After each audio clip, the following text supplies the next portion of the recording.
సేవ ఎటువంటిదో మరి ఇవాళ జరిగే సభను బట్టి మనం అర్థం చేసుకోవచ్చు అని చెప్పేసి తెలియపరుస్తూ,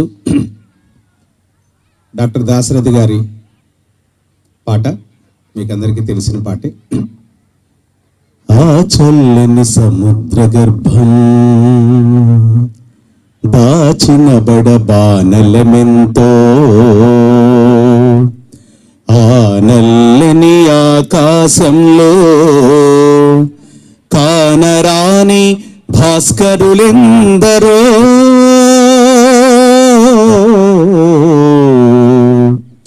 ఆ చల్లని సముద్ర గర్భం దాచిన బడబానలమెంతో, ఆ నల్లని ఆకాశంలో కానరాని భాస్కరులెందరో, ఆ చల్లని సముద్ర గర్భం దాచిన బడబానలమెంతో. భూగోళం పుట్టుక కోసం రాలిన సురగోళాలెన్నో, ఈ మానవ రూపం కోసం జరిగిన పరిణామాలెన్నో,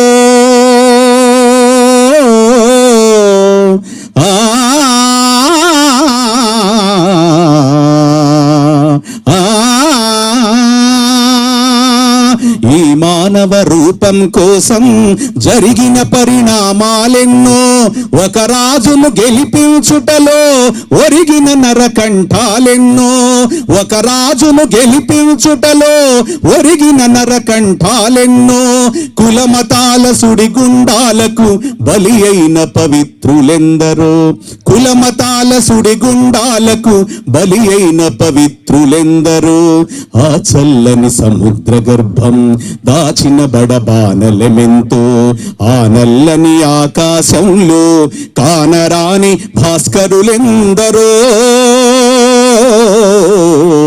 ఆ చల్లని సముద్ర గర్భం దాచిన బడబానలమెంతో. మానవ కళ్యాణం కోసం ఫణమొడ్డిన రక్తం ఎంతో, రణరక్కసి కరాళ నృత్యం రాల్చిన పసి ప్రాణాలెన్నో,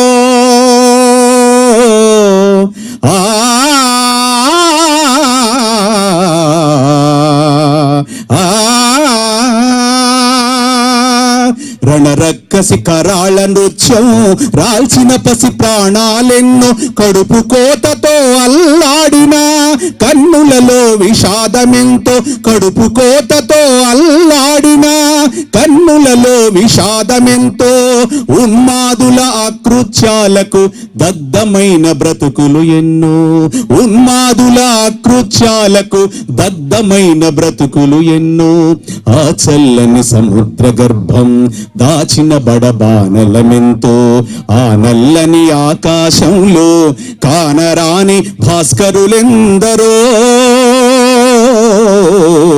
ఆ చల్లని సముద్ర గర్భం దాచిన బడబానలమెంతో.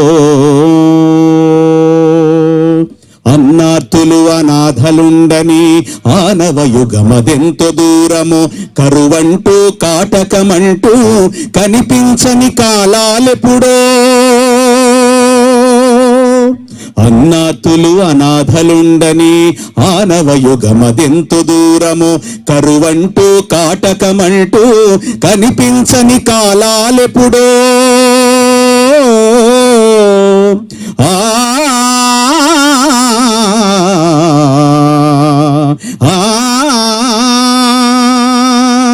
కరువంటూ కాటకమంటూ కనిపించని కాలాలెప్పుడో, పసిపాపల నిదుర కనులలో ముసిరిన భవితవ్యం ఎంతో, పసిపాపల నిదుర కనులలో ముసిరిన భవితవ్యం ఎంతో, గాయపడిన కవి గుండెలలో వ్రాయబడని కావ్యాలెన్నో, గాయపడిన కవి గుండెలలో వ్రాయబడని కావ్యాలెన్నో, ఆ చల్లని సముద్ర గర్భం దాచిన బడబానలమెంతో, ఆ నల్లని ఆకాశంలో కానరాని భాస్కరులెందరో,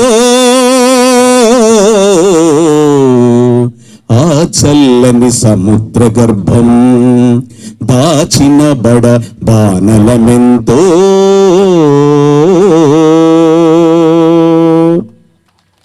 థ్యాంక్ యూ.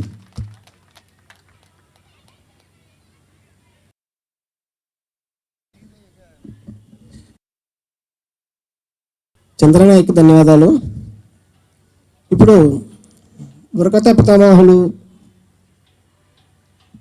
పద్మశ్రీ షేక్ నాజర్ గారి శత జయంతి సభ అంటున్నాం, కానీ నిజానికి శత జయంతి కరోనా టైంలో అయిపోయింది. రేపు ఫిబ్రవరి 21వ తారీఖుకి 105వ జయంతి. ఆ టయానికి గుంటూరులో నాజర్ గారి మీద ఆయన రచనలు కలెక్ట్ చేసి పబ్లిష్ చేయాలని, అట్టనే ఆయన మీద రాసినటువంటి రచనలు కూడా కలెక్ట్ చేయాలని, ఇప్పుడు కొత్తగా కూడా సమకాలీన సమాజము నాజర్ రచనల పేరుతోటి రాయించి ప్రచురించాలని దాదాపుగా 12-13 పుస్తకాలు ప్రచురించాలని అనుకుంటున్నాం. దీనికి గుంటూరులో ఒక కమిటీ ఏర్పడింది, నాజర్ సాహిత్య కమిటీ. ఆ కమిటీ ఆధ్వర్యంలో ఈ కార్యక్రమం అంతా నడుస్తుంది. బహుశా ఫిబ్రవరి 21-22 ప్రాంతాల్లో గుంటూరులో 2 రోజులు వర్క్షాప్ నడుస్తుంది. సాహిత్య కార్యక్రమం, సాంస్కృతిక కార్యక్రమం. అందుట్లో భాగంగానే గతంలో శత జయంతి అప్పుడు నాజర్ శత జయంతి విజయవాడ బుక్ ఫెస్టివల్లో నిర్వహించలేదు. అందుకని ఈ సంవత్సరం నిర్వహిద్దామని Vijayawada book festival committee, working committee నిర్ణయించింది. ఈ సభకు కాదర్ మొహిద్దీన్ గారు అధ్యక్షత వహించాలని కోరుతున్నాం. ఈ సభలో ఉన్నటువంటి అధ్యక్షుల నుండి స్పీకర్ల దాకా అందరూ కూడా గత 3-4 నెలల నుంచి కూడా ఈ పనిలో ఉన్నారు. కాదర్ గారు వేదిక మీదకి రావాలి. వీళ్ళు గతంలో కూడా నాజర్ గారు బతికున్నప్పుడు కూడా నాజర్ గారి గురించి వర్క్ చేశారు. వాళ్ళ రచనలు ప్రచారం చేసినటువంటి వాళ్ళు ప్రత్యేకంగా కాదర్ మొహిద్దీన్ గారు, కె శ్రీనివాస్ గారు, అట్లనే గుంటూరు లక్ష్మీనరసింహ గారు, సాహితీ శ్రవంతి వరప్రసాద్ గారు, రంగావజ్జల భరద్వాజ్ గారు అందరూ వేదిక మీదకి రావాలి. బాపూజీ గారు అబ్బాయి చాలా దగ్గరలో ఉన్నాడు, వచ్చినప్పుడు జాయిన్ అవుతారు. బాపూజీ గారు, నాజర్ గారి చిన్న అబ్బాయి బాపూజీ గారు.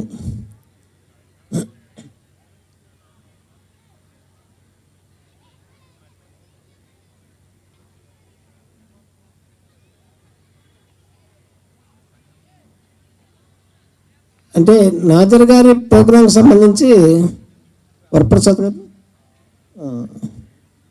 తర్వాత వీళ్ళు అనౌన్స్ చేస్తారు. మా బుక్ ఫెస్టివల్ నుంచి కార్యదర్శి మనోహర్ నాయుడు గారు వేదిక మీదకి రావాలి. ఇది బుక్ ఫెస్టివల్ నిర్వహించే అధికారిక సదస్సు. అధ్యక్షుల వారు సభను కొనసాగించాలని కోరుతున్నాను.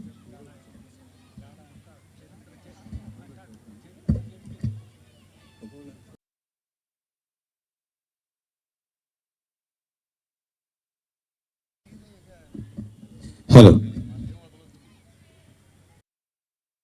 ఇప్పుడు బుర్కతా పితామహులు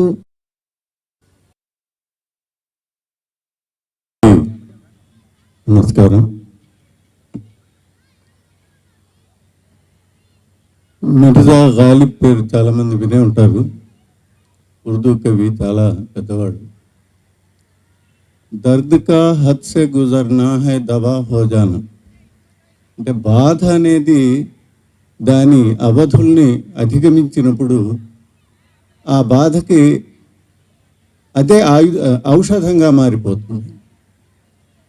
ఒక బాధ దాని పరిమితుల్ని అధిగమించినప్పుడు ఆ బాధే ఔషధం అవుతుంది. కొడవటిగంటి కుటుంబరావు గారు ప్రతి తరం, ప్రతి యుగం తనకు అవసరమైన రచయితల్ని, కళాకారుల్ని తానే సృష్టించుకుంటుంది, తనకు అవసరమైన వాళ్ళు. అలానే కార్ల్ మార్క్స్ గురించి లెనిన్ అనే కావ్యంలో మైకోవ్స్కి కాలం కడుపుతో ఉండి కార్ల్ మార్క్స్ని కనింది అని. అలాగే 2 ప్రపంచ యుద్ధాల మధ్యకాలంలో ఎంతోమంది మహనీయులు ఈ తెలుగు సాహిత్య రంగంలో, సారస్వత రంగంలో, సాంస్కృతిక రంగంలో పుట్టారు. అటువంటి వాళ్ళలో నాజర్ గారు కూడా ఒకరు. నిజానికి అతి సాధారణమైన నిరుపేద కుటుంబంలో ఆయన పుట్టాడు. గుంటూరు జిల్లా తాడికొండ మండలం పొన్నకల్లు అనే గ్రామం. అదే గ్రామంలో మరో ప్రముఖుడు కూడా ఉన్నారు, చక్రవర్తి సంగీతం మ్యూజిక్ డైరెక్టర్ చక్రవర్తి గారు కూడా నాజర్ శిష్యుడు. అలాగే ప్రముఖ కథానాయికగా హీరోయిన్గా ఉన్న జమున కూడా నాజర్ శిష్యుడు. బిచ్చమెత్తి సంగీత విద్యని నేర్చుకున్నవాడు. అనేక కష్టాలు పడి 4వ తరగతి వరకు మాత్రమే స్కూల్లో ప్రాథమిక పాఠశాలలో చదివిన మనిషి.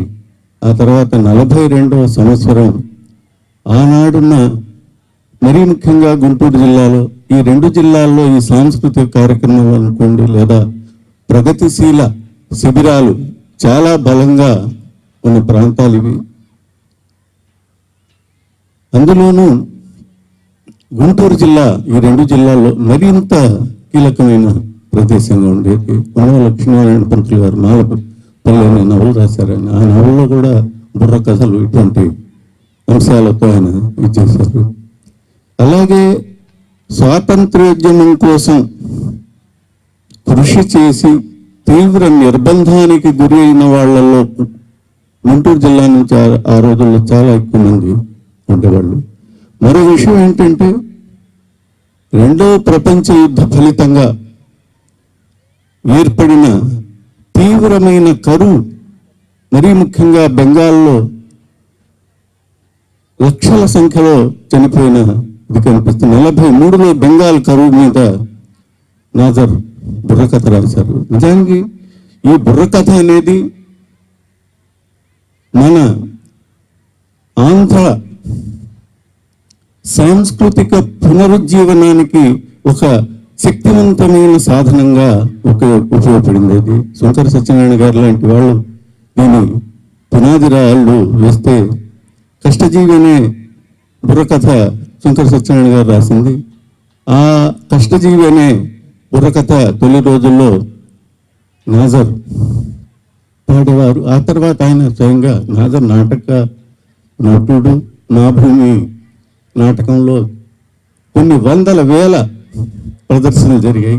అలానే బెంగాల్ కరువు అనేది తను 43లో రాస్తే కేఏ అబ్బాస్ అదే ఇతివృత్తంతో ధర్తీకే లాల్ 46లో లేదా 46లో ఆ సినిమా వచ్చింది. ఇప్టా తీసిన తొలి సినిమా, ఒకే ఒక సినిమా తీసింది ఇప్టా అనేది, ఇండియన్ పీపుల్స్ ఆర్ట్ థియేటర్. ఇప్టా తరఫున తీసిన ఆ సినిమాలో బల్లా సాహని దంపతులు అనేక మంది చాలా గొప్ప, అంటే మొత్తం ఇప్టా సభ్యులే నటించారు. అటువంటి సినిమా కంటే కూడా ఆ కథని, అంటే ఆ కథ విని కన్నీరు కార్చిన వాళ్ళలో హేమహనులు. ఆయన బుర్రకథ చెప్తున్నప్పుడు దేవులపల్లి కృష్ణశాస్త్రి గారు, బళ్ళారి రాఘవ్ గారు, గోవిందరాజు సుబ్బారావు గారు, ఇలాంటి వాళ్ళు ఆయన వెళ్ళి హృదయానికి హత్తుకొని కన్నీరు ఇటువంటి అనేక సంఘటనలు, అనేక వివరాలు ఉన్నాయి. నేను సందర్భం ఎత్తుంటాను, అవసరమైతే చెబుతాను. ఇప్పుడు నిజానికి నాజర్ గారికి పద్మశ్రీ అవార్డు కేంద్ర ప్రభుత్వం ప్రకటించినప్పుడు నేను ఆంధ్రజ్యోతి పూర్వ సంపాదకులు కె శ్రీనివాస్, ప్రముఖ ఆంధ్రజ్యోతి అని కూడా చెప్పవసరం లేదు ఆయనకి, పూర్వ సంపాదకులని.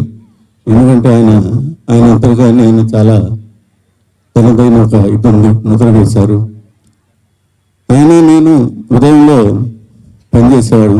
మేమిద్దరం కూడా మాతో పాటు జగన్ అని ఇంకో పాత్రికేయ మిత్రుడు అయినప్పుడు ఎక్స్ప్రెస్లో పనిచేసేవాడు. మేము ముగ్గురం ఆయన ఇంటర్వ్యూ చేయడానికి వెళ్ళాం. ఆ అనుభవాలు ఈ సందర్భంగా మాట్లాడటానికి కూడా నాకు ఆ జ్ఞాపకాన్ని కూడా మేము ముందు పెడుతూ శ్రీనివాస్ గారిని నాజర్ గురించి ప్రసంగించవలసిందిగా ఆహ్వానిస్తున్నాను. శ్రీనివాస్ గారు.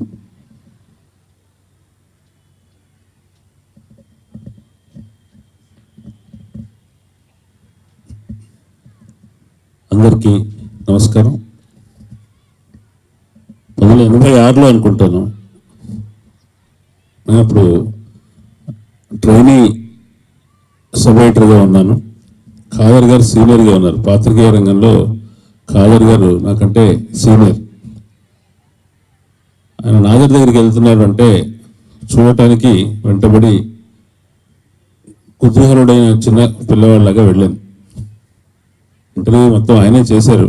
కానీ ఆ సమయం అంతా కూడా నాగర్ గారిని గమనించటం, ఆయన చరిత్రను ఆయన చెప్తున్న మాటల్లో ఊహించుకోవడానికి ప్రయత్నం చేయటం లాంటి మాత్రమే చేశాం. అప్పుడు ఆ ఇంటర్వ్యూ దానికి ఒక మంచి ఆసక్తిని కలిగించింది. అంటే అప్పటికి ప్రధాన సాహిత్య రంగంలో, ప్రధాన సాంస్కృతిక రంగంలో నాజర్ పేరు కొంచెం విస్మృతిలో పడిపోయిన కాలం అది. ఆ సమయంలో ఆయనకు పద్మశ్రీ వచ్చింది. పత్రికలన్నీ కూడా మరోసారి ఆయన గొప్పతనాన్ని జ్ఞాపకం చేసుకున్నాయి. మనకు అనిపిస్తుంది ఏంటంటే ఒకప్పుడు చరిత్రలో చాలా పెద్ద పాత్ర పోషించిన వాళ్ళు, ఇవాళ మనం ఆ మాట అనొచ్చు అనకూడదు, కానీ ఒకనాడు సెలబ్రిటీలుగా ఉన్నవాళ్ళు ఇంకొక రకం సెలబ్రిటీలు ఇవాళ మనం చూస్తున్న సినిమా రంగ సెలబ్రిటీలు కాకుండా ప్రజల్లో, ప్రజా కళలలో పనిచేస్తూ ప్రజల ఆదరణ పొంది చాలా ప్రభావం వేయగలిగి ఆ పేరే ఒక మంత్రంలాగా మారిపోయినటువంటి వ్యక్తులు ఉండేవాళ్ళు ఉన్నారు ఇప్పటికి కూడా. అటువంటి వాళ్ళ గురించిన కథలు, వాళ్ళ గురించిన జ్ఞాపకాలు అనేవి అవి విస్మృతిలోకి పడిపోవడం అంటే వాళ్ళ ఆశయాలు కానీ వాళ్ళు దేనికోసం నిలబడ్డారో ఆ విషయాలు వెనక్కి పడిపోవటమే అని అనిపిస్తుంది. నిజానికి షేక్ నాజర్ క్రియాశీలంగా ఉన్న కాలం 1940 నుంచి 50లు కూడా. 40 నుంచి అంటే చాలా భారతదేశ చరిత్రలోనూ ప్రపంచ చరిత్రలో కూడా చాలా ముఖ్యమైన, చాలా సంచలనమైన, చాలా హ్యాపెనింగ్ డికేడ్స్ అవి. కమ్యూనిజం గురించిన ఒక ఆశ ప్రపంచమంతా, కష్టజీవుల్లో, సామాన్య ప్రజల్లో, మధ్యతరగతిలో కూడా ఉన్న కాలం. రష్యాలో కష్టజీవులు, రైతులు, కూలీలు రాజ్యానికి వచ్చారట, అది సాధ్యమేనట, అక్కడ వాళ్ళ చేతిలోనే అధికారం ఉంటుందట. మన దేశంలో కూడా అటువంటి మార్పు వస్తుందేమో, ఆ మార్పు కోసం ప్రయత్నించే వాళ్ళు ఏం చేస్తారో చూడాలి అనే ఒక ఆసక్తి మధ్యతరగతిలో కూడా ఉన్న కాలం అది. మధ్యతరగతిలోనే అటువంటి ఆశలు, ఊహలు ఉంటే నిజంగా కష్టజీవులకి, సమాజంలో అట్టడుగు ఉన్న వాళ్ళకి ఆ ఊహ కానీ, ఆ వార్త కానీ, ఆ సమాచారం కానీ ఎంతటి ప్రేరణ కలిగించుంటే, ఎంత ఆశ కలిగించుంటే ఒకసారి అర్థం చేసుకోవచ్చు. షేక్ నాజర్ ప్రజాకళారంగంలోకి రావటానికి, ఆయన సంగీతం నేర్చుకోవడానికి, లేదంటే ప్రదర్శనా కళలు సాధన చేయడానికి తన సొంత అభిరుచులు కానీ, కుటుంబంలో ఉండే నేపథ్యం కానీ అన్ని కారణమై ఉండొచ్చు. కానీ ఆయన ప్రజా కళల్లోకి రావటానికి ప్రేరణ మాత్రం ప్రపంచంలో కనిపిస్తున్న ఒక కొత్త ఆశ. తన జీవితంలో తాను ఎటువంటి కష్టాలు పడ్డాడో అటువంటి కష్టాలను నివారణ చేయడం కోసం ఒక ప్రయత్నం జరుగుతుంది. ఆ ప్రయత్నంలో తను భాగస్వామ్యం వహించాలి అనుకోవటం, తమ సామాజిక వర్గానికి, తమ ఆర్థిక వర్గానికి, తమ సాంస్కృతిక స్థాయిలో ఎటువంటి పాటలు ఉంటాయో, ఎటువంటి కళారూపాలు ఉంటాయో, ఎటువంటి కష్టాలు ఉంటాయో వాటిని పాడే అవకాశం రావటం, వాటిని పాడటమే అవే కళలుగా గౌరవించేటువంటి సందర్భం ఉండటం కూడా ఆయన ప్రజాకళల్లోకి రావడానికి కారణమైంది.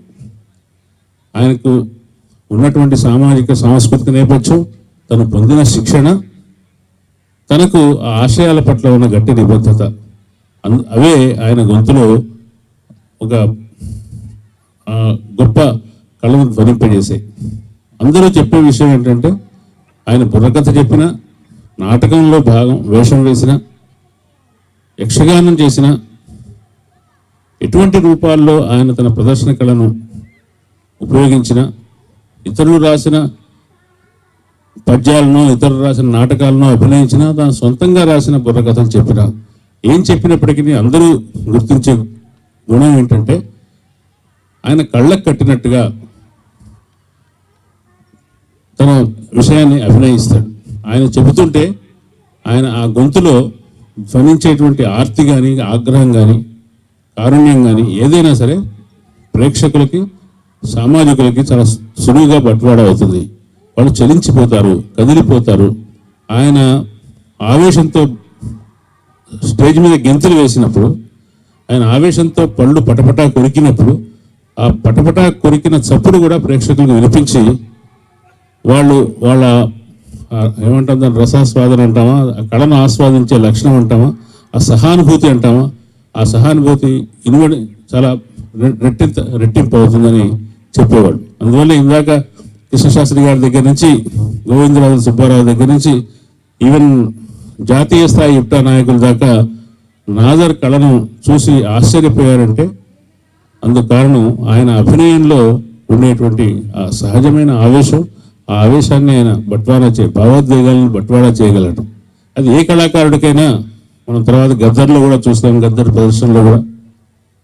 అందుకే కత్తి పద్మారావు గారు ఎవరు అన్నారు, ఈ శతాబ్దంలోని గొప్ప సెలబ్రిటీ కళాకారుడు, గొప్ప ప్రజలను ఉర్రూతలోంచిన కళాకారులు నాజర్, గద్దర్ ఇద్దరు కూడా అట్టడుగు స్థాయి నుంచి వచ్చిన వాళ్ళని. అయితే సరే, కమ్యూనిస్ట్ పార్టీ మీద నిషేధం, తెలంగాణ సాయుధ పోరాటం వెనుకపట్టు పట్టడం, ఈ అన్నిటి కారణం వల్ల ఆయన నేరుగా ప్రజానాట్య మండలితో సంబంధం లేకుండా దూరంగా జరిగారు, పార్టీతో సంబంధం లేకుండా దూరంగా జరిగారు. తర్వాత ఆయన ఆశయ ప్రచారం కోసం చేసే కళాకారుడుగానే కాక జీవిక కోసం వృత్తి కళాకారుడుగా కూడా బతకవలసి వచ్చింది. ఆయనకు ఒకసారి ఏదో సన్మానం చేస్తామని పిలిస్తే ఆ ముఖ్యమంత్రికి ఆయన లేఖ రాశాడు, మీ సన్మానాలు ఏమీ ఉపయోగం లేదండి, మీరు ఇచ్చే మొమెంటల వల్ల నాకు ఎటువంటి ప్రయోజనం లేదు, నాకు నేను ఇంకో చోట ఇంకో ప్రోగ్రాం ఒప్పుకున్నాను, వాళ్ళు నాకు డబ్బులు ఇస్తారు, నేను అడ్వాన్స్ తీసుకున్నాను, నేను మీ కార్యక్రమానికి రావట్లేదని ఒక ప్రభుత్వ సన్మానాన్ని ఆయన నిరాకరిస్తూ లేఖ రాశాడని చెప్తారు. అంటే ఆయనకు ప్రభుత్వాలు కానీ సమాజం కానీ తగినంత ఆదరణ ఇవ్వని పరిస్థితి. ఆయన సొంత జీవితంలో జీవిక కోసం పోరాటం చేయాల్సిన పరిస్థితి ఆయనకు ఉండింది. ఆయన చాలా దుర్భరమైన, చాలామంది తెలంగాణ పోరాటం తర్వాత కమ్యూనిస్ట్ పార్టీ నుంచి వెళ్ళి సినిమాల్లోకి వెళ్ళారు, వ్యాపారాలు చేసుకున్నారు, రకరకాల పద్ధతుల్లో వాళ్ళు పునరావాసం పొందారు. కానీ ఒక అట్టడుగు వర్గానికి చెందిన వ్యక్తి, సామాజికంగా కింది స్థాయికి వ్యక్తి, ఒక మైనారిటీ వ్యక్తి తను తాను రిలొకేట్ చేసుకోవటం, తను తాను పునరావాసం పొందడం ఎంత కష్టమో నాదర్ జీవితం చూస్తే అర్థమవుతుంది.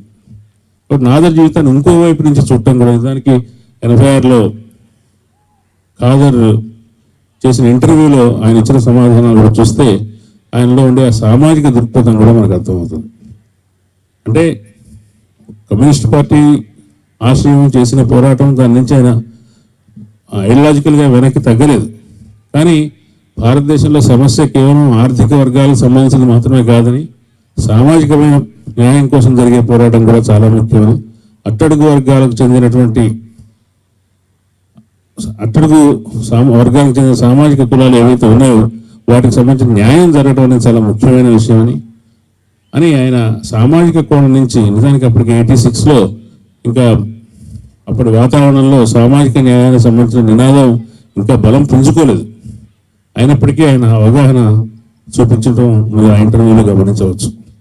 వాడు ఆయన ఆత్మకథలో కూడా షేక్ నాదర్ని అర్థం చేసుకోవడానికి ఒక కష్టజీవి, ఒక కమ్యూనిస్ట్ కళాకారుడిగా మారి చాలా ప్రయత్నించి ఊహించినంత కేవలం తన సొంత జీవితం గురించి పాడటమే కాదు, జాతీయ స్థాయి సమస్యల గురించి పాడి, బెంగాల్ కరువు జాతీయ స్థాయి సమస్య, ఆ జాతీయ స్థాయి ఇతర రాష్ట్రాలకు సంబంధించిన సమస్య, బెంగాల్ కరువు, దాన్ని ఇక్కడ సహానుభూతిని నిర్మించే ఒక కళారూపాన్ని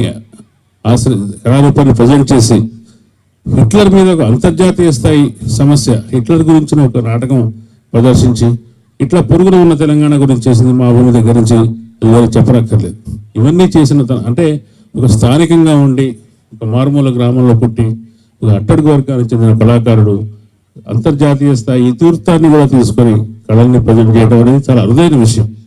అరుదైతే కేవలం ఇంత మాత్రమే కాదు, ఆయన జీవితాన్ని గురించి అర్థం చేసుకోవడానికి, ఆయన కళాకారుడు కావటానికి, ఆయన 1950s తర్వాత జీవితంలో అంత ఒక దారిద్ర్యాన్ని కానీ గుర్తింపు రాహిత్యాన్ని కానీ ఎదుర్కోవడానికి ఆయన సామాజిక నేపథ్యం ఎంత కారణం, ఆయన జీవితంలో తను సొంతంగా పడిన పోరాటం ఎంత కారణం అనేది ఆయన ఆత్మకథ పింజారి చదివితే తెలుస్తుంది. తెలుగులో ముస్లిం కవులు ఉన్నారు చాలామంది. ఉమర్ అలీ షా దగ్గర నుంచి భావకవిత్వం, పద్య కవిత్వం రాసిన వాళ్ళు ఉన్నారు. కానీ తెలుగు సమాజాన్ని మొత్తంగా స్థలకాలాలతో నిమిత్తం లేకుండా ప్రభావితం చేసిన గొప్ప సాహిత్య వ్యక్తిత్వం, మొట్టమొదటి గొప్ప సాహిత్య వ్యక్తిత్వం షేక్ నాజర్ది. ఆయన తెలుగులో సొంతంగా పురాణాలు చదువుకున్నాడు. ఆయన భారత భాగవతాలు చదువుకున్నాడు. తను రాసే స్కిల్ని అలవర్చుకోవడానికి, పెంచుకోవడానికి తెలుగు ప్రాచీన కావ్యాలను చదువుకున్నాడు. తెలుగులో నేరుగా కావ్యాలు రాశాడు. కేవలం ప్రదర్శన కళాకారుడే కాదు, అందరికంటే ముందే ఆయన వాగ్గేయకారుడు. కాబట్టి ఇన్ని లక్షణాలున్న షేక్ నాజర్ని తెలుగు సాహిత్య సాంస్కృతిక చరిత్రలో ఆయన సగౌరవమైన స్థానంలో నిలబెట్టి మనల్ని గౌరవించాల్సిన అవసరం ఉంది. ఈ శతజయంతి సందర్భంగా చేసే ప్రయత్నాలు మనకు ఆయన నిజానికి ఆయన ఇచ్చిన ప్రదర్శనలు కొన్ని సినిమాల్లో ఆయన బుర్రకథలు ఉన్నాయి. అంతకు మించి ఆ రోజులో వీడియో రికార్డింగ్ లాంటివి లేవు కాబట్టి ఆయన ఎట్లా ప్రదర్శించేవాడో అది మనకు తెలిసే అవకాశం లేదు. కొన్ని ఆడియో రికార్డింగ్స్ ఉండవచ్చు. ఎవరైనా నాజర్ లైవ్ ప్రదర్శన చూసిన వాళ్ళు ఉంటే వాళ్ళు ఆయన ప్రదర్శించిన పద్ధతిని వర్ణిస్తే అది మనకు కొంచెం చరిత్రకు ఉపయోగపడుతుంది. ఈ నాజర్ ఎట్లా ప్రదర్శించాడు, ఆయన అభినయ కళ ఎటువంటిది అనే దాని మీద ప్రత్యేకమైన కృషి చేసి ఆయన రచనలన్నింటినీ మళ్ళీ అచ్చు వేసి ఆయన తర్వాత జనరేషన్కి అందుబాటులో పెట్టడం ద్వారా ఆయన చరిత్రలో ఆయనకు తగిన, ఆయనకు డ్యూ షేర్, డ్యూ ప్లేస్ ఏదైతే ఉందో దాన్ని ఇవ్వగలుగుతాము. అట్లా ఇవ్వడం ద్వారా తర్వాత జనరేషన్స్ కూడా ఆయన నుంచి నేర్చుకొని బెనిఫిట్ అవుతారు. షేక్ నాజర్కి సందర్భంగా జోహార్.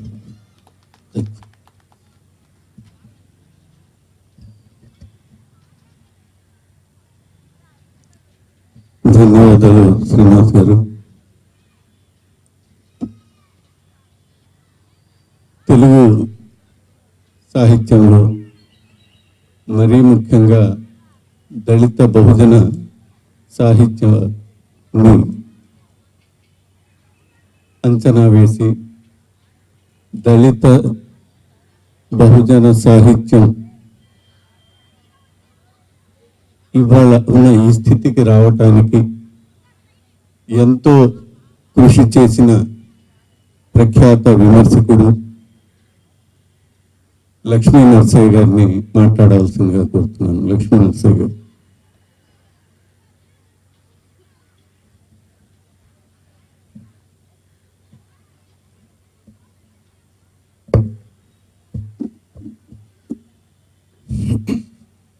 అందరికీ నమస్కారాలు.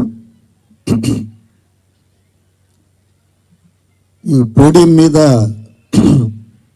నేను కనిపిస్తున్నా కదా మీకు అందరికీ? Thank you. మిత్రులారా,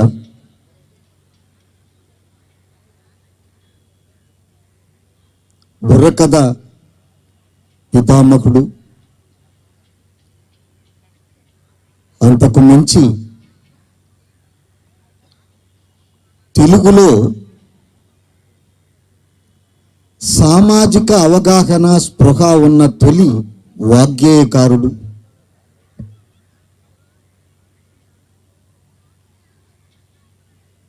అన్నిటికీ మించి తన జీవిత కాలంలో ఉమ్మడి కమ్యూనిస్టు పార్టీ నుంచి నక్సలైట్ ఉద్యమం వరకు ఒక కమ్యూనిస్టు కార్యకర్తగా, మార్క్సిస్టు విప్లవకారుడిలాగా ఆ శిబిరానికి సంబంధించినటువంటి ఒక గొప్ప సాంస్కృతిక యోధుడిలా బ్రతికినటువంటి షేక్ నాజర్ గారి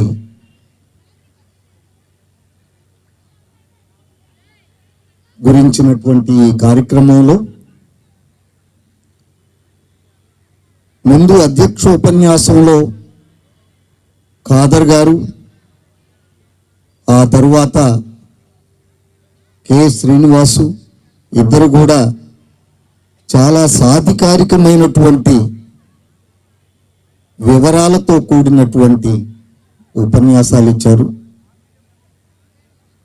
నేను వారు చెప్పినటువంటి విషయాల జోలికి వెళ్లకుండా క్లుప్తంగా ఆయన కాంట్రిబ్యూషన్ గురించి మాట్లాడటానికి ప్రయత్నిస్తాను. మనం కమ్యూనిస్టు ఉద్యమంలో, ఆ తర్వాత వచ్చినటువంటి నక్సలైట్ ఉద్యమంలో భాగంగా మనకి పాణిగ్రాహి, గద్దర్, వంగపండు ప్రసాద్, ఆ తర్వాత ఇప్పుడు మనం చూస్తున్నటువంటి గోరటి వెంకన్న, జయరాజు, ఇలాంటి వాళ్ళందరూ వచ్చారు. వీళ్ళందరికీ కావలసినటువంటి మూలాలు ఎక్కడున్నాయని చూస్తే తెలుగు సమాజంలో నాజర్ చేసినటువంటి కృషిలో వీళ్ళ మూలాలు మనకు దొరుకుతాయి. గద్దరు యాలరో ఈ మాదిగ బతుకు అని పాట రాశాడు. దాని మూలం ఎక్కడుందని చూస్తే ఎన్నాళ్ళీ కాపురాలు అనే నాజర్ పాటలో ఉంటుంది. వంగపండు ఉందర్రా మాలపేట అని పాట రాశాడు. దాని మూలం ఎక్కడుందని చూస్తే ఏనాటికానాడు ఎండవానల్లోన చేసి చేసి ప్రాణం ఇసిగిపోతున్నది, కూడు చాలని కూలి ఊరన్న దొరల కుక్కలే నయమురా కూలన్న అని నాజర్ రాసిన పాటలో దాని మూలం మనకు దొరుకుతుంది. దరిదాపు సుద్దాల హనుమంతుతో సమకాలీనుడుగా ఉంటూ ఆయన కూడా తెచ్చుకోనంత గొప్ప పేరుని, గుర్తింపుని తెచ్చుకోవటమే కాకుండా కమ్యూనిస్టు ఉద్యమంలో కేవలం పాటలు రాస్తూ పాటలు పాడుతూ ఉండటం కాకుండా ఆ ఉద్యమం అజ్ఞాతానికి వెళ్ళినప్పుడు తను కూడా అజ్ఞాతానికి వెళ్ళాడు కామ్రేడ్ నాజర్. అజ్ఞాత జీవితం గడపటమే కాకుండా ఆనాడు పోలీసులు పెట్టినటువంటి హింసల్లో ఆయన కుటుంబ సభ్యులు కూడా గురయ్యి నానా రకాల ఇబ్బందులు పడాల్సినటువంటి పరిస్థితి ఏర్పడింది.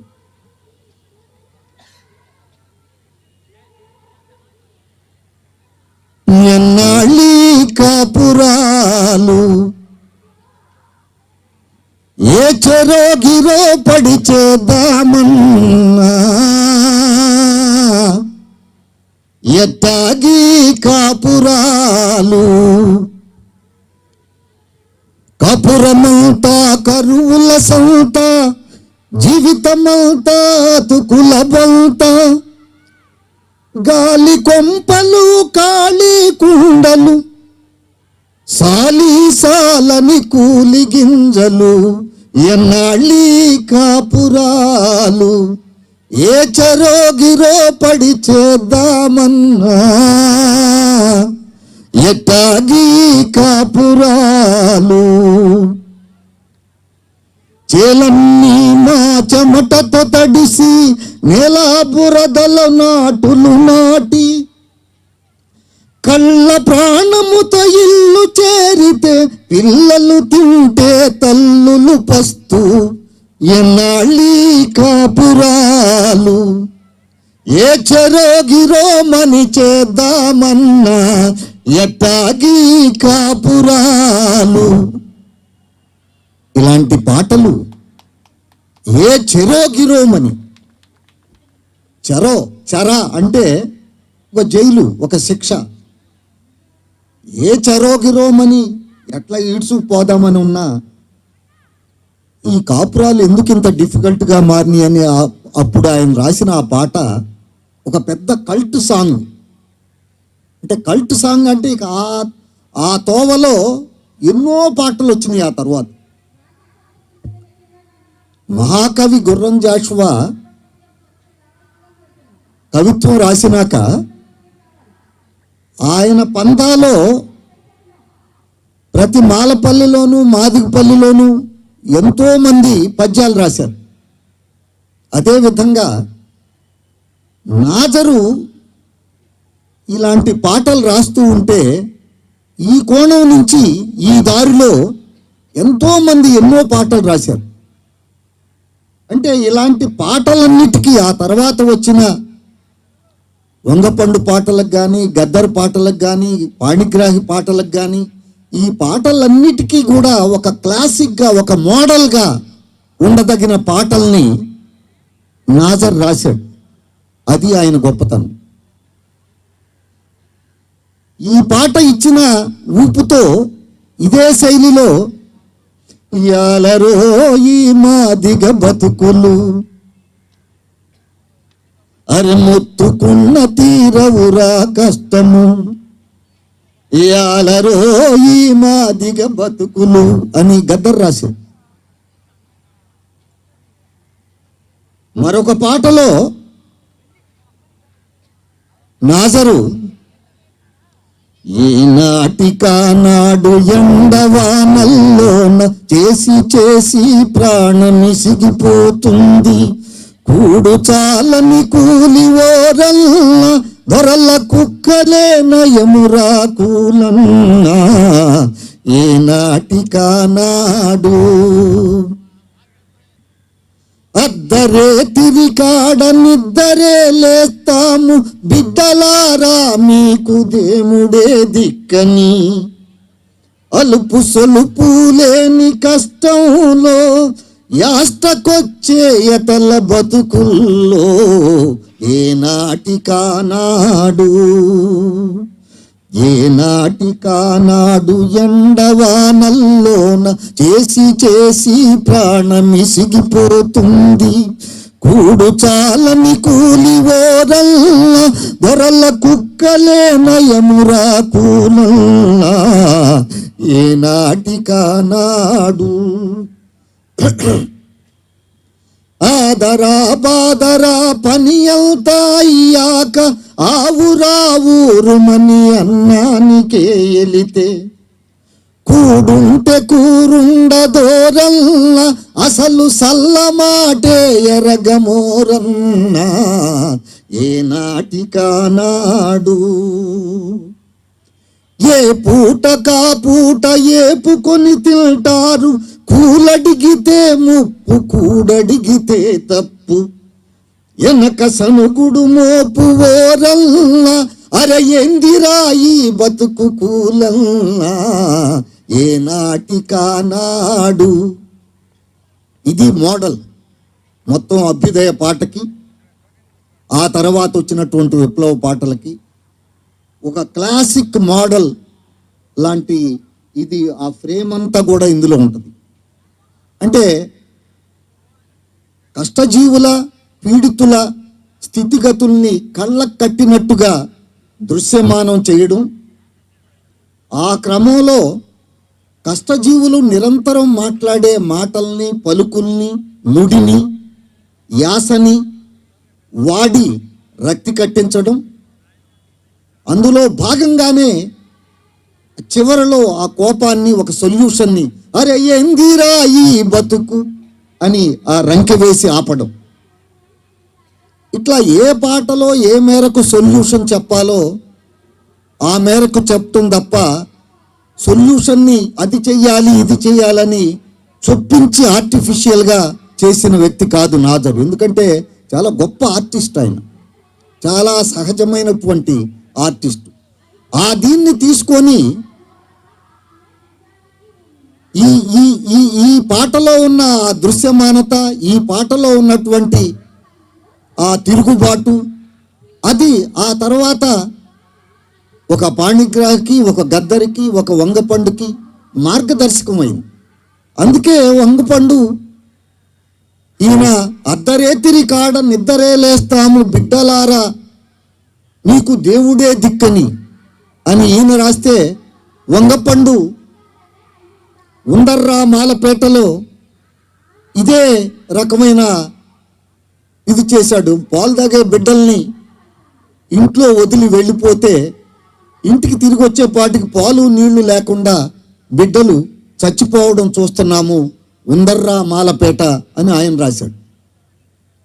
ఈయన గాలి కొంపలు ఖాళీ కుండలు వెక్కిరిస్తూ ఉంటాయి అని రాస్తే ఆయన ఇల్లు మీద రెల్లు గడ్డి ఎగిరిపోయి ఎక్కిపోయి పచ్చి మట్టి గోడలన్నీ పగిలిపోయి పిగిలిపోయి తడిక తలుపు బొక్కల్లో కుక్కలు పిల్లులు దూరి అని వంగపండు రాయడానికి సంబంధించిన ఆ దృశ్యం ఎన్నాళ్ళీ కాపురాలు అనేటటువంటి పాటలో ఆయన కాపురమంతా కరువుల సంత, జీవితమంతా అతుకుల బొంత, గాలి కొంపలు ఖాళీ కుండలు,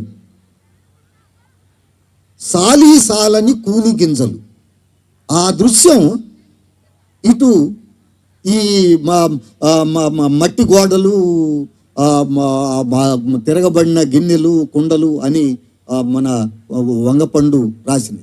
ఇదే కాదు, మీరు ఆ మొత్తం ప్రజానాట్య మండలి, అభ్యుదయ పాటలు, అట్లాగే జననాట్య మండలి పాటలు అన్నీ చూస్తే నేను ఈ మధ్య కాలంలో ఈ ప్రజానాట్య మండలి గేయాలు, జననాట్య మండలి గేయాలు దగ్గర పెట్టుకొని నాజర్ పాటలకి వాటికి చూస్తే మోడల్ అంతా ఇక్కడే ఉంది. సో అది నాజర్ యొక్క కాంట్రిబ్యూషన్. నాజర్ కాంట్రిబ్యూషను ప్రజాపాట, అభ్యుదయ పాట, విప్లవ పాట అనే దానికి శ్రీకారం చుట్టాడు. అలా చుట్టడానికి కేవలం తనలో ఉన్నటువంటి ఆర్టు, ప్రతిభ మాత్రమే కాదు, ఆయన వీళ్ళందరికంటే ముందు పార్టీతో మమేకమై, ఉద్యమంలో మమేకమై, ఉద్యమంలో భాగంగా బుర్రకథలు చెబుతూ, పాడుతూ, ఆడుతూ, ఉద్యమంలో భాగంగా అజ్ఞాతంలోకి వెళ్ళి, ఉద్యమంలో భాగంగా ఫుల్ టైమర్స్గా తను తన భార్య ఉండి, అంటే ఒక ఎగ్జాంపుల్ని వీళ్ళందరికీ కూడా చూపించాడు. సో అది నాజర్ యొక్క మనం నాజర్ని గురించి అర్థం చేసుకోవాల్సి వచ్చినప్పుడు కేవల వాగ్గేయకారుడుగా, కేవల బుర్రకథ పితామహుడుగా కాదు, ఆయన బుర్రకథ కానీ, ఆయన వాగ్గేయకారత్వం కానీ ఉద్యమంలో భాగంగా వెళ్ళింది. ఈవెను కమ్యూనిస్ట్ పార్టీ ప్రజానాట్య మండలిని రద్దు చేసినప్పుడు, కొన్ని ప్రజా సంఘాలని రద్దు చేసినప్పుడు కూడా ఈయన ఇంకేముందలే మన పని మనం చేసుకుందామని అనుకోలేదు. పొన్నేకల్లులో మిషన్ కొట్టుకుంటూ అక్కడ యువకుల్ని, కుర్రవాళ్ళని అందరిని పోగు చేసి వాళ్ళకి పాటలు నేర్పటం, ఆటలు నేర్పటం, ఉద్యమాన్ని గురించి చెప్పటము, జీవితం మారాల్సినటువంటి ఆవశ్యకతను గురించి చెప్పటము, నాటకాలు వేయించడము, ఆసాం అనే నాటకం ఆ క్రమంలోనే వచ్చింది. ఈ విషయం మనం గమనించాల్సినటువంటి అవసరం. అలాగే కొన్ని చాలా అంటే మధురమైన గేయాలు, కుప్పనిచ్చి పోసాడమ్మా సందమామ రైతు, అప్పులన్నీ తీర్చాడమ్మా సందమామ రైతు, అప్పులన్నీ తీర్చాడమ్మా చందమామ రైతు. ఆయన ఈ గేయాలను విడివిడిగా ఎక్కడో రాయాల. ఆయన రాసిన నాటకాల్లో, బుర్రకథల్లో ఆ సందర్భాన్ని బట్టి పాడుతూ ఉంటే ఆ పాటల్ని తర్వాత హరికథలు చెప్పేవాళ్ళు కూడా ఈ కుప్ప నుంచి పోసాడమ్మా అని పాట పాడటం నేను విన్నాను. సో ఇంత ఆ గొప్ప ఇన్ఫ్లుయెన్సు వేసి ఒక మార్గాన్ని, ఒక ముద్రని, ఒక ఫ్రేమ్ని చూపించి ముందుకు తీసుకెళ్ళినటువంటి వ్యక్తి. 1986 ప్రాంతంలో ఈ ఉద్యమాల నుంచి బయటపడి, విరసం నుంచి కూడా బయటపడి సినిమా చూస్తూ ఉంటే సినిమా హాల్లోకి పోలీసులు వచ్చారంట.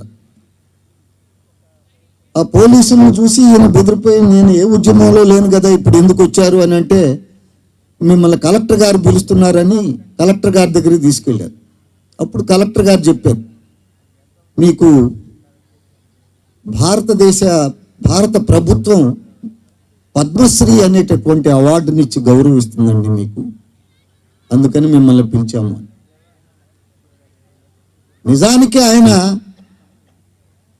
ఒక ఇంటర్వ్యూలో చెప్పిన ఇదేంటంటే, ఈ పద్మశ్రీలు, గండపెండేరాలు, పెద్ద పెద్ద ఉత్సవాలు, ఊరేగింపులు, వీటన్నిటికంటే కూడా నేను స్టేజీ మీద ఒక పాట పాడుతుంటే వచ్చే ఈలలు ఏవైతే ఉన్నాయో అవి నన్ను బాగా ఉద్వేగానికి గురి చేస్తాయి. ఒళ్ళు తెలియకుండా నా పాట విని చప్పట్లు కొడుతుంటే నాకు వచ్చేటటువంటి ఉద్వేగం వేరు. మొత్తం తెలుగు సమాజానికి తొలి ప్రోగ్రెసివ్ ఉద్వేగాన్ని అందించినటువంటి ఒక మహావాగ్గేయకారుడుగా అలా ఆయన చరిత్ర సృష్టించాడు, చరిత్రలో నిలబడ్డాడు. ఈ విషయాల్ని మనం గుర్తుంచుకోవాల్సి ఉంటుంది. ఆనాడు ఆయన సమకాలీనులైనటువంటి అనేకులు, బళ్ళారి రాఘవులు, ఆయన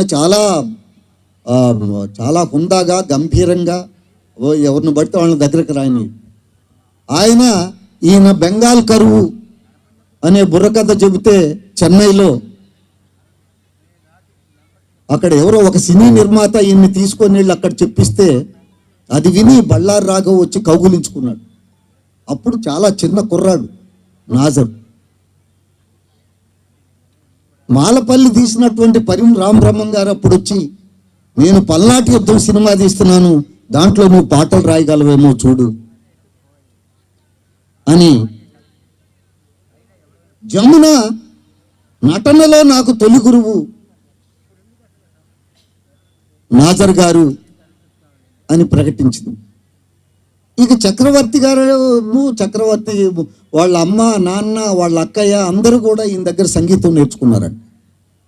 ఇందాక మన శ్రీనివాస్ కూడా చెప్పాడు ఆ విషయం. సో సమకాలీనంగా ఉన్న మహాకవులు, రంగస్థలంలో పేరొందిన వాళ్ళు, సినీ రంగాల్లో పేరొందిన వాళ్ళు అందరూ కూడా ఈయన ప్రతిభని, ఈయన కళని, ఈయన సాహిత్యాన్ని చూసి అచ్చిరు పొందారు. కేవలం పామరులనే కాకుండా పండితులను కూడా రంజింపజేశాడు. ఆయన ఒక పుస్తకం రాస్తే ఆంధ్ర విజ్ఞాన దాంట్లో అది చదువుతుంటే వేదాల నుంచి కోట్ చేశాడు ఈయన. యజుర్వేదం అని చెప్పి పలానా మంత్రం, పలానా పేజ్ అని కూడా వివరాలు ఇచ్చాడు. సో అంత సాధికారికంగా బొబ్బిలి యుద్ధం అనేటటువంటి బుర్రకథ ఆయన రాసినప్పుడు ఆయన బొబ్బిలి ప్రాంతం వెళ్ళి విజయనగరం జిల్లా మొత్తం కూడా తిరిగి, కాలినడకతో తిరిగి ఏ ఏ ప్రాంతాల్లో అయితే ఆ యుద్ధానికి సంబంధించిన ముఖ్యమైన ఘట్టాలు జరిగినాయో ఆ ప్రాంతాలన్నీ తిరిగి సమాచారం తీసుకొని రాసుకొని బుర్రకథ చెబుతుంటే,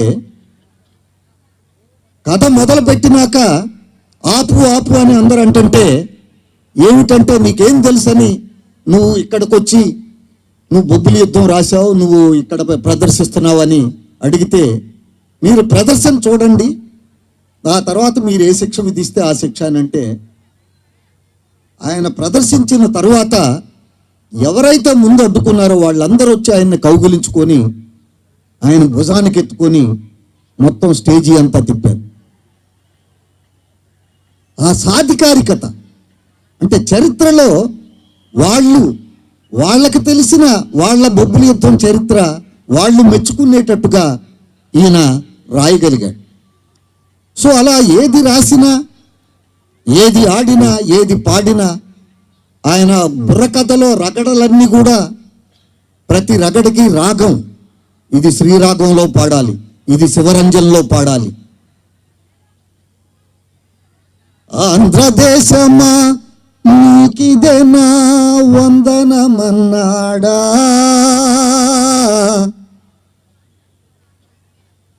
తందాన దేవనందనాన అయ్యో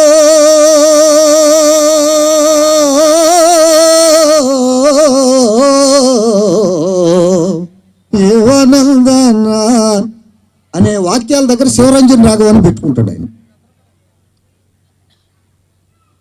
అట్లా వీరరసం కానీ, కరుణ రసం కానీ, హాస్యరసం కానీ, ఆనందరసం ఇవన్నీ కూడా ఆయన వాటికి సంబంధించిన రాగాలను పెట్టుకొని ఆ రాగాల్ని చెక్క భజనలతోనూ జమ్మికుట్ల భజనలతోనూ అట్లాగే బుడగ జంగాల పాటలతోనూ వాటితో జతపరిచి ఒక వింతైనటువంటి ఫోక్ సంస్కృతిని సృష్టించి ఆ సంస్కృతిలో ఆ బుర్రకథని పాటల్ని నిర్మించాడు ఆయన. అందుకే ఆయన చాలా అరుదైన కళాకారుడయ్యాడు. ఆయన తర్వాత ఆ కళని ఆ స్థాయిలో తీసుకెళ్ళిన వాళ్ళు ఎవరూ లేరు. ఆ తర్వాత పాట గొప్పగా రెక్కలు విప్పింది. ఆ పాట కూడా ఈయన పాట దగ్గర టేక్ ఆఫ్ తీసుకొని ముందుకెళ్ళింది. సో మిత్రులారా, నాజర్ అనేవాడు గుంటూరు జిల్లా పొన్నేకల్లులో పుట్టుండొచ్చు కానీ బుర్రకథ అనేటటువంటి కళారూపానికి మొత్తం జాతీయ స్థాయి గుర్తింపును తీసుకొచ్చినటువంటి ఏకైక కళాకారు నాజర్ అనే వ్యక్తి. ప్రజల పాటకు తగినటువంటి ఆకృతిని, స్వరూపాన్ని, స్వభావాన్ని అందరికంటే ముందు సమకూర్చినటువంటి ఒక గొప్ప సాంస్కృతిక యోధుడు. ఎన్నటికీ మనం మర్చిపోలేని వాగ్గేయకారుడు. నాజర్ను గురించి తెలుసుకోవడం అంటే, నాజర్ పాటని, బుర్రకథను గురించి విశ్లేషించడం అంటే ఆనాటి కమ్యూనిస్ట్ ఉద్యమాన్ని, ఆ ఉద్యమంలో భాగంగా ఎంతో త్యాగం చేసినటువంటి ఎంతో మంది అమరవీరుల్ని, యోధుల్ని మనం గుర్తు చేసుకోవడం, ఒక కొత్త ప్రపంచం కోసం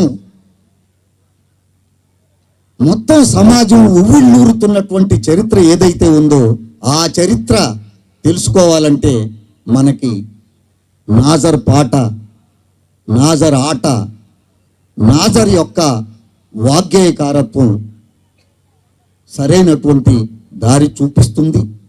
అలాంటి ఒక లెజెండ్ని మనం ఇక్కడ మాట్లాడుకుంటున్నాం.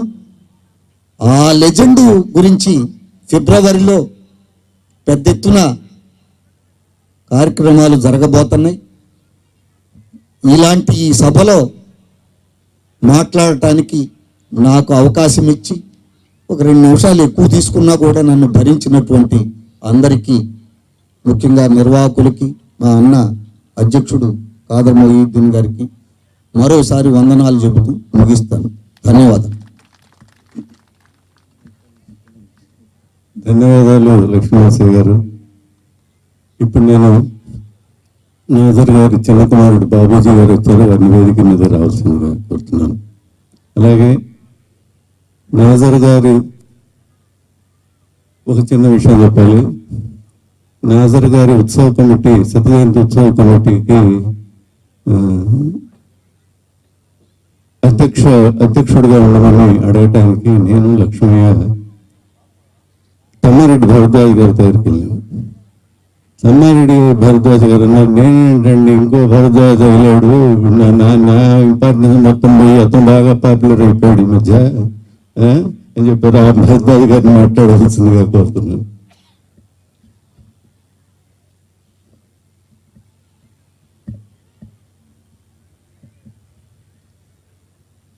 మిత్రులారా, బుర్రకథ పితామహుడు అనేస్తున్నాం కానీ బుర్రకథ అంటే దాదాపుగా ఒక 3 గంటల సినిమా చెప్పడం. ఒక మనిషే అన్ని పాత్రలు, అన్ని రసాలు పలికిస్తూ మధ్యలో వంతల సహాయం తీసుకుంటూ కథని చెప్పడం, ఇది చాలా కష్టంతో కూడుకున్నటువంటి వ్యవహారం. హరికథ బుర్రకథ ఈ రెండిట్లోనూ ఆ లక్షణం ఉంటుంది. కాకపోతే హరికథ పూర్తి పౌరాణికము, ఇదేమో జానపదం. అందుకని బుర్రకథ పేదల బతుకుల్ని చెప్పడానికి ఒక అద్భుతమైనటువంటి వాహకంగా ఆయన నాజర్ ఎంచుకున్నాడు. ఎంచుకుని ఆయన ఆ బుర్రకథ ద్వారా జీవితాలను చెప్పే ప్రయత్నం చేశాడు. అలాగే ఉత్తేజితుల్ని చేయటానికి, ప్రజల్ని ఉత్తేజితుల్ని చేయటానికి ఆయన అల్లూరి సీతారామరాజు బుర్రకథ చెప్పేవాడు. ఆ సందర్భంలో బ్రిటిష్ ఆఫీసర్లు వాళ్ళ క్రౌర్యం ఇవన్నీ కూడా ఆయనే అభినయించేవాడు. అలాగే మన్యం ప్రజల బాధలు అవి కూడా ఆయనే అభినయించేవాడు. ఇలా అన్ని పాత్రలు అన్ని రసాలు పోషిస్తూ దాన్ని ఆసక్తికరంగా ప్రజలని నడిపిస్తూ ముందుకు తీసుకెళ్ళటం ఒక స్క్రీన్ ప్లే ఉంటుంది దీనిలో. ఇంత అద్భుతమైనటువంటి ప్రక్రియ. ఆ తర్వాత రోజుల్లో వచ్చినటువంటి ఒగ్గు కథలు, అలాగే పాణిగ్రాహి గారి జంకుల కథలు, ఇవన్నీ కూడా బుర్రకథతో పాటు ఆయా ప్రాంతాల్లో నడిచినటువంటి జానపద కళారూపాలు, వీటన్నిటిని కూడా కమ్యూనిస్ట్ పార్టీలు తమ ఆయుధాలుగా మలుచుకున్నాయి. అలా కమ్యూనిస్ట్ పార్టీలకి, ఉమ్మడి కమ్యూనిస్ట్ పార్టీ దగ్గర నుంచి నక్సలైట్ పార్టీల వరకు, పీపుల్స్ వార్ వరకు, ఇప్పుడు ఈ సాంస్కృతిక ఆయుధాలు ఇవే. సాంస్కృతిక సైనికులు నాజర్, గద్దర్, వంగపండు, ఇలా ఒక వీళ్ళందరిలోనూ కామన్గా కనిపించేది ఏంటంటే వీళ్ళందరూ కూడా దిగువ తరగతి నుంచి వచ్చినటువంటి వాళ్ళే. అది సీరియస్గా గమనించాలి. వాళ్ళకి ఆ జీవితాలు తెలుసు. ఆ జీవితాలు తెలియటంతో పాటు విముక్తి మార్గం ఏమిటి అనేది కూడా తెలుసుకుని, అంటే రాజకీయాలు ఆకళింపు చేసుకుని వాటిని ప్రజలకి కన్వే చేయటం, అంటే ఇది అంత ఈజీ వ్యవహారం కాదు. ఆయన పల్నాటి యుద్ధం చెప్పినా, లేకపోతే బొబ్బిలి యుద్ధం చెప్పినా, సీతారామరాజు కథ చెప్పినా, ఇవన్నిట్లోనూ ఆయన ఒక ప్రోగ్రాం కూడా ప్రజలకు అందిస్తాడు. ఆ అందించేటువంటి ప్రయత్నం నాజరు, గద్దరు వీళ్ళందరూ చాలా కాన్షియస్గా చేసేవాళ్ళు. ఆ తర్వాత గద్దర్ నక్సల్బరీ బిడ్డలు అని గిరాయిపల్లి అడవుల్లో ఎన్కౌంటర్లో చనిపోయినటువంటి వీరుల గురించి ఆయన నక్సల్బరీ బిడ్డలు అనేటువంటి ఒగ్గు కథ రాయటానికి, వీటన్నిటికీ ప్రేరణ నాజరే. నాజర్ ఉమ్మడి కమ్యూనిస్ట్ పార్టీతో మొదలై ఆ తర్వాత ఆయన విప్లవ రచయితల సంఘం వరకు ఆయన పార్టీ ఎటువైపు వెళ్ళినా పోరాటం దిశగానే ఆయన ప్రయాణం నడిచింది అనటానికి ఉదాహరణ, నిదర్శనం అది. ఆయన ఉద్యమాలతోనే ఉన్నాడు. అయిపోయింది అని అనుకోలేదు ఆయన. అయిపోయింది అనుకునే అవకాశం లేనటువంటి జీవితం ఆయనది. ఉద్యమాలకు సంబంధించి ఒక విషయం ఇక్కడ మాట్లాడటం అప్రస్తుతం కాదనుకుంటున్నాను నేను. అదేంటంటే సాధారణంగా విప్లవకారులు కావచ్చు, అంటే కమ్యూనిస్ట్ పార్టీల్లో పనిచేసి ఇనాక్టివ్ అయిపోయేటువంటి సెక్షన్స్ చాలా ఉంటాయి. వీళ్ళల్లో అగ్రకులాల నుంచి వెళ్ళి ఇనాక్టివ్ అయిపోయిన వాళ్ళు కాంట్రాక్టర్లుగానో లేకపోతే సినిమా నిర్మాతలుగానో మరొక విధంగానో మనకు కనిపిస్తారండి. కానీ ఈ దిగువ కులాలు, దళిత కులాల్లో నుంచి ఉద్యమంలోకి వెళ్ళి వాళ్ళు ఏ కారణం చేత సెట్బ్యాక్ అయినప్పటికీ వాళ్ళు తిరిగి ఉద్యమాలతోనే ఉన్నారు.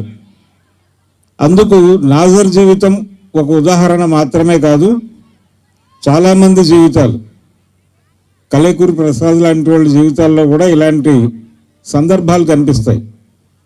అంటే మనం మూమెంట్లోంచి వచ్చేసాం, ఇంకా మనకెందుకు ఈ గొడవ అనే పద్ధతిలో ఆలోచించే పరిస్థితులు ఉండవు. ఎందుకంటే వాళ్ళ ఇంట్లోనే ఒక సమస్య ఉంటుంది, అనివార్యంగా వాళ్ళు రోడ్డు ఎక్కాల్సి ఉంటుంది, పోలీస్ స్టేషన్కి వెళ్ళాల్సి ఉంటుంది, పోలీస్ స్టేషన్లో గొడవ పడాల్సి ఉంటుంది.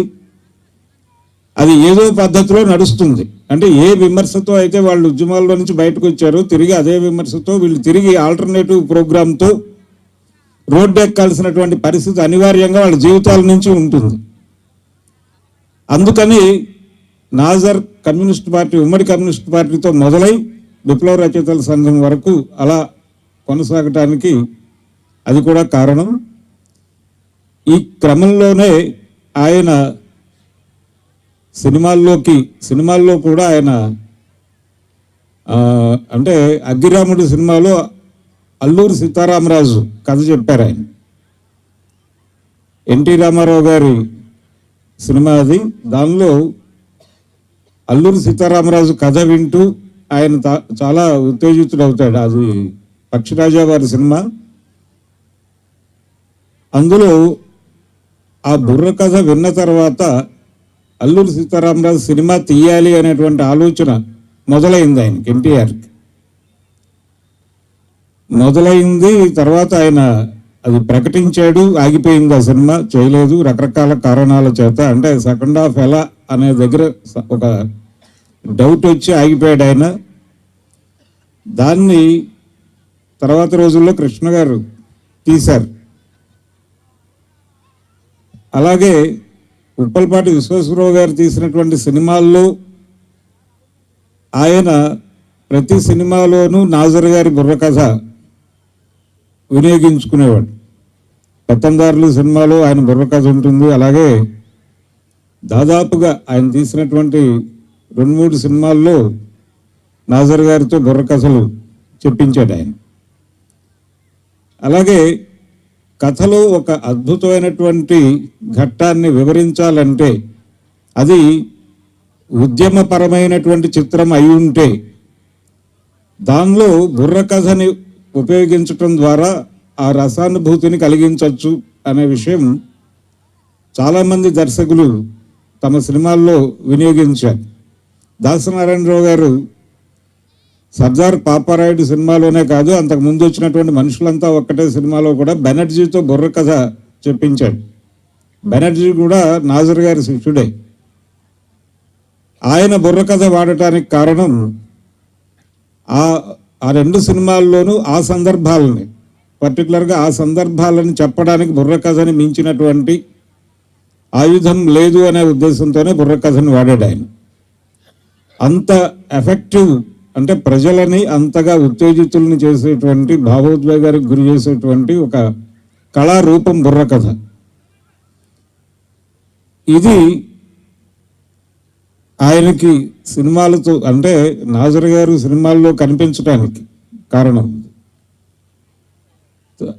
అలా ఆయన్ని సినిమాల్లో 2-3 సినిమాల్లో ఆయన బుర్రకథలు ఉన్నాయి. ఇప్పుడు నాజర్ గారి కళా ప్రదర్శన ఎలా ఉంటుంది అని తెలుసుకోవాలంటే అగ్గిరాముడు సినిమాలో ఆయన చెప్పినటువంటి అల్లూరి సీతారామరాజు కథ చూడటమే మనం. ఇది ఒక సందర్భం. అయితే చాలామందిని ఆయన గైడ్ చేసేవాడు. అంటే పాటలు ఎలా ఉండాలి, ఇవన్నీ కూడా, అంటే జనాలని పట్టుకోవటానికి జానపదాన్ని ఎలా సంధించాలి అనేది ఆయన దగ్గర నుంచి చక్రవర్తి గారు నేర్చుకున్నాడు. చక్రవర్తి గారు అసలు పేరు కొమ్మినేని అప్పారావు. ఆయనది కూడా నాజర్ గారి ఊరే.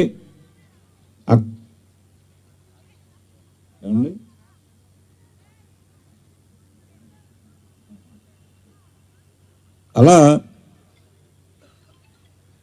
చక్రవర్తి గారు అంతకు ముందు ఆయన మహావాది వెంకటప్పయ్య పంతులను ఒక ఆయన దగ్గర సంగీతం నేర్చుకోవడానికి ప్రయత్నం చేశాడు గుంటూరులో.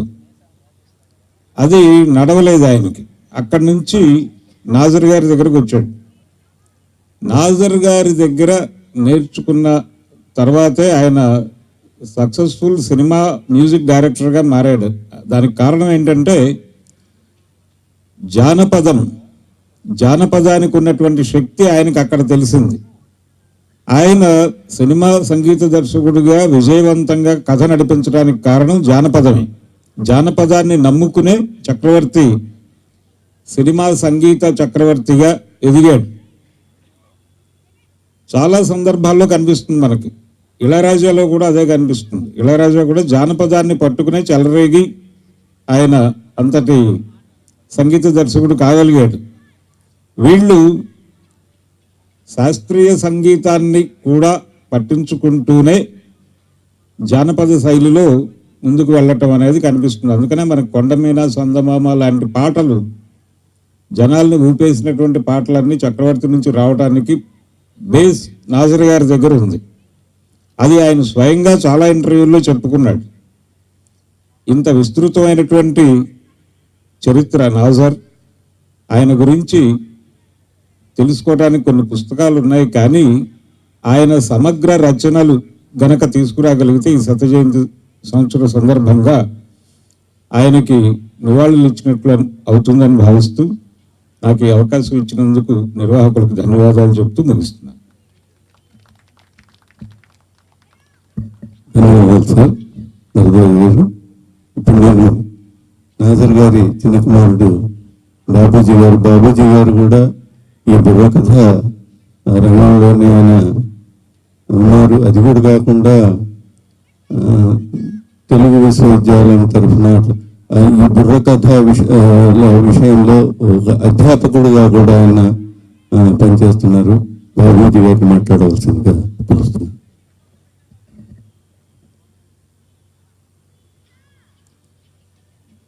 ముందుగా నాన్నగారి మీద అభిమానంతో మా ఇంటికి దాకా వచ్చి మాతో మాట్లాడి ఈ సభ గురించి నాన్నగారిని మర్చిపోకుండా ఇలా ముందుకు తీసుకెళ్తున్నటువంటి వేదిక మీద ఉన్న పెద్దలందరికీ కూడా నా హృదయపూర్వక నమస్కారాలు తెలియజేస్తున్నాను. బుర్రకథ పిత మరియు నా పిత మహానుభావులు బుర్రకథ పితామహులు పద్మశ్రీ నాజర్ గారు. ఆయన అలాంటి కళాకారులు ఇప్పట్లో ఎప్పట్లో కూడా ఉండరేమని నా అభిప్రాయం. ఆయన ఎవరితో పోల్చినా కూడా సరిపోరు. ఎందుకనంటే మా నాన్నగారికి నాకు కొన్ని నాకు తెలియనప్పుడు కొన్ని సంభాషణలు జరిగేవి. ఆయన యొక్క మేధాశక్తి కానీ ఆయన యొక్క కళ గురించి ఆయన అభిప్రాయాలు కానీ నేను తెలుసుకోవడం జరిగింది. అందులో కొన్ని మీకు వినిపిస్తాను. బుర్రకథ కళ జానపదమా శాస్త్రీయమా? ఎక్కువగా శాస్త్రీయ కళలు పండితులు ఆదరిస్తారు, జానపద కళలు సామాన్యులు ఆదరిస్తారు. మనం చూసినట్లయితే అంటే జానపద కళలు ఇందాక అన్నట్టు గద్దర్ గారు కానివ్వండి, మన మిగతా ప్రజాగాయకులు ఉన్నారు చాలామంది ఇప్పటికి కూడా మనం ఉంటున్నాం.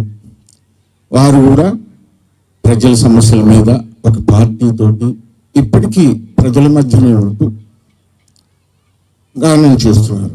నాన్నగారు కూడా ప్రజా నాట్య మండలి ద్వారానే వచ్చారు. అయితే ఆయన అంతటితోనే ఆగిపోకుండా ఏంటి ఆయన ప్రత్యేకత? బుర్రకథని ఎలా శిల్పం మార్చారు? బుర్రకథ కళ అందాల బొమ్మ బాలనాగమ్మ తందాన, రతనాల బొమ్మ ఆపసిడి బొమ్మ తందాన, తీరైన మోము సిగులుచ్చు నగబు తందాన. ఇది బాలనాగమ్మ కథని మన ఇంటింటికి భిక్షాటన చేసుకుంటూ జంగాల్ అనేవాళ్ళు ఈ కథ మొత్తం అంటే ఏంటి? బాలనాగమ్మ అతను మాయల పక్కకి తీసుకెళ్ళటం, అతని కుమారుడు వాడిని హతమార్చి తల్లిని రక్షించటం, ఇది కథ. ఈ కథ మొత్తం అందాల బొమ్మ బాలనాగమ్మ తందాన, మాయల పక్కీరు వచ్చాడయ్యో తందాన, ఇట్లా మొత్తం కథ ఒకే నడకలో వెళ్ళిపోతూ చెప్పేవాళ్ళు. అలాగనే రామ రామ శ్రీరామ రామ అందాల, ఇప్పుడు తిరుపతమ్మ కథ ఉంది. తిరుపతమ్మ తీరైన బొమ్మ రామ రామ శ్రీరామ రామ అని ఒకే నడకలో మొత్తం గోపయ్యని ఆమె వివాహం జరగటం ఇదే నడకలో సాగుతుంది. రామ రామ అంటారు ఆ నడకని. ఇలా తీసుకుంటే ప్రతి కథ జంగం కథ ఒకే నడకలో నడుస్తూ ఇంటింటా భిక్షాటన చేస్తూ గుళ్ళల్లోనూ బుడ్రాయిల వద్దను ప్రదర్శనలు ఇస్తూ వీళ్ళు మొదట పూజారులు బుడ్రాయి వద్ద వీళ్ళు ఏదైనా ప్రమాదాలు జరిగితే వీళ్ళే వచ్చి ఆ బుడ్రాయి వద్ద ఈ కథ చెప్పాలి. ఆ జనం ఇచ్చేటువంటి మేరగింజలు అంటారు, రైతులు మేరగింజలు తొలిసారిగా పండించిన పంటను ఈ కళాకారులకు ఇవ్వాలి. అది అప్పటి ఆ కళ యొక్క ప్రాధాన్యత. ఇలాంటి కళని నాజర్ గారు ఒకే నడకలో ఎందుకు తీసుకెళ్ళలేదు, ఏంటి ఆయన చేసిన ప్రక్రియ అన్నట్లయితే, ఒక కథలో ఒక్కొక్క ఘట్టం ఉంటుంది. ఆ కథని ఆయన ఘట్టాలుగా ముందు విభజించాడు. అంటే ఏంటి, ఒక కథానాయకుడు పుట్టినప్పుడు ఒక సన్నివేశం ఉంటుంది. అక్కడ తల్లి జోల పాడటం, ఆ పిల్లవాడిని ఊయల్లో ఊపటం. ఇలాంటప్పుడు ఆయన ఎలాంటి నడక పెట్టాడు, ఆడు పెద్దవాడై విద్యను నేర్చుకుంటున్నాడు, అలాంటప్పుడు ఎలాంటి నడక పెట్టాడు, వాళ్ళు యుద్ధానికి వెళ్ళి యుద్ధం చేస్తున్నాడు, అలాంటి నడక ఎలాంటి పెట్టాడు. ఇది ఆయన చేసినటువంటి మార్పు బుర్ర కథగా తీసుకున్నట్లయితే. అంటే ఇప్పుడు సోదర భారత వీరుల్లార తంధాన తాని తంధన ధీరమాతలకు తల్లుల్లార, ఇది ప్రారంభ ఘట్టం. అంటే ఏంటి, అందాల బొమ్మ బాలనాగమ్మ తందాన ఈ నడకను ముందు పెట్టుకున్నాడు. తర్వాత తిరుగుతుమ్మ కన్నాడ రామ రామ శ్రీరామ రామ ఇది ఉంది కదా, దీన్ని పల్నాటి యుద్ధంలో కానీ ఆ కథానాయకుడు ఎక్కడ యుద్ధాన్ని బయలుదేరుతున్నాడు అనే కాడ పెట్టుకున్నాడు. అంటే ఏంటి, ఈ జంగాలు చెప్పే ప్రతి కథను ఈయన నేర్చుకున్నాడు. అది నేర్చుకొని ఆ నడకల్ని మాత్రము ఒకే కథలో పెట్టాడు. కాబట్టి అలా బుర్రకథల కళారూపాన్ని మీరు నాన్నగారిని చూసినట్లయితే, వినరా భారత వీరకుమార విజయం మనదేరా, ఇది ప్రారంభ ఘట్టం, పరిచయ ఘట్టం. ఏలుచుండెనా పలనాటి సీమను బ్రహ్మన్న ఆనాడే అని పల్నాటి యుద్ధం ఎవరెవరు వెళ్తున్నాడు అనేది ప్రారంభంలో చెప్తాడు. ఆ తర్వాత అలా బ్రహ్మనాయుడు పరిపాలిస్తున్న తరుణంలో ఆయనకి బాలచంద్రుడు అనేటువంటి ఒక పిల్లవాడు పుట్టాడండి అని చెప్పేసి, ఎలా మళ్ళీ పిల్లవాడు పుట్టిన తర్వాత ఈ నడకుండదు. ఎప్పుడైతే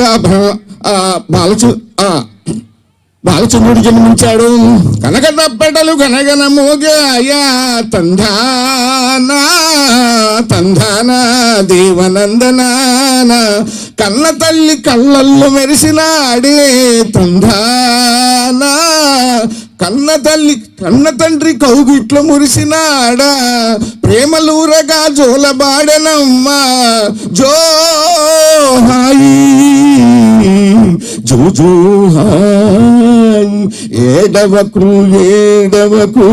నా చిట్టి కన్న తల్లి పాడే జ్వాల పాటలు మళ్ళీ అక్కడ పెట్టాడు. మన సాంప్రదాయం అట్లా అది అయిపోయింది. నేను పెరిగి పెద్దవాడు అవుతున్న సమయంలో అదిగో ప్రకృతి కూడా పులకించింది. ఆ రైతుల కూలీలు కూడా వీరుడు ఎప్పుడైతే జన్మిస్తాడో ప్రకృతి పులకించి పంటలు పండించడానికి సకాలంలో వర్షాలు పడ్డాయండి. ఎలాగా ఆ రైతు ఎలా పండిస్తున్నాడు, ఆడేటి పాడేటి తుమ్మేదా వాన జాడల్ని చూపేటి తుమ్మేదా మగలాని నాటిందో తుమ్మేదా ఆ చేను తెగబండి వరగాలి తుమ్మేదా, రైతుల పాటలు మళ్ళీ ఆ సన్నివేశంలో పెట్టారు. అప్పుడు వినే తల్లి తన జోలపాట అనుకుంది, పండించే రైతు తన పంట పాటలు అనుకున్నాడు. ఇలా ఒక బుర్రకథ కళారూపాన్ని ప్రజల దగ్గరకు తీసుకెళ్లారు. ఇక యుద్ధఘట్టం వచ్చింది.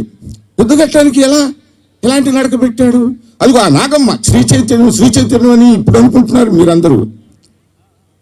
ఆనాడే నాన్నగారు శ్రీ ఎలాంటి నాగమ్మ ఎలాంటిదయ్యా, ఎలాంటి విద్యలు నేర్చిందయ్యా అని చెప్పేసి చిన్ననాడి విల్లు పెట్టారా సై, చిన్ననాడి విల్లు పెట్టారా సై, చిన్నప్పుడు విల్లు ఎక్కువ పెట్టారా సై, మింగిల పెట్టని కొట్టారా ఆమె నీటిలో చేపను కొట్టిందా, బలానంటి భాయి తమ్ముడా సై, మీలు బలాను తాతానా అని చెప్పేసి స్త్రీ ఈ విధంగా ఎన్ని రకాలుగా ఆమె అన్ని విద్యలు నేర్చుందని చైతన్యం అంటే ఇలా ఉండాలి కావాలా అని స్త్రీలందరినీ కూడా ఆయన ఆకర్షించి చైతన్యం చెందేలాగా ఆ కథను రూపకల్పన చేశారు.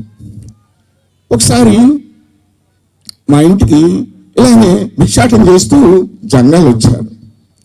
వస్తే ఉండండి కూర్చోండి ఎందుకంటే ఆ కళాకారులు రాగానే వాళ్ళని కూర్చోబెడతాడు.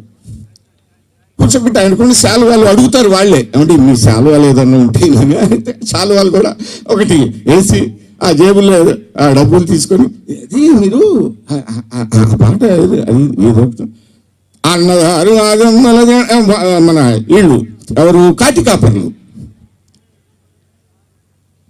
ఆ కాటికాపర్లు ఆ డమరుకు వాయిస్తూ ఒకటి అంటే ఉండేది అనమాట, అయ్యగారికి దండం పెట్టిదే అని చెప్పేసి ఎటు చెప్పేళ్ళకి ఆ నడకను తీసుకొని ఈయన ఎక్కడ పెట్టాడంటే పటపట పటపట పళ్ళు కొరుకుతును పడుతర గతి వేగ బళాబడి వినరా భారత వీర కుమార వీరగాథ వినరా అని చెప్పేసి ఢమరుకు గతిని వాళ్ళు భిక్షాటన చేస్తూ శాలువాలు అడుక్కుంటూ ధనాన్ని యాచిస్తూ ఉన్నటువంటి ఆ నడకను తీసుకొని ఈయన యుద్ధఘట్టాన్ని పెట్టుకున్నారు.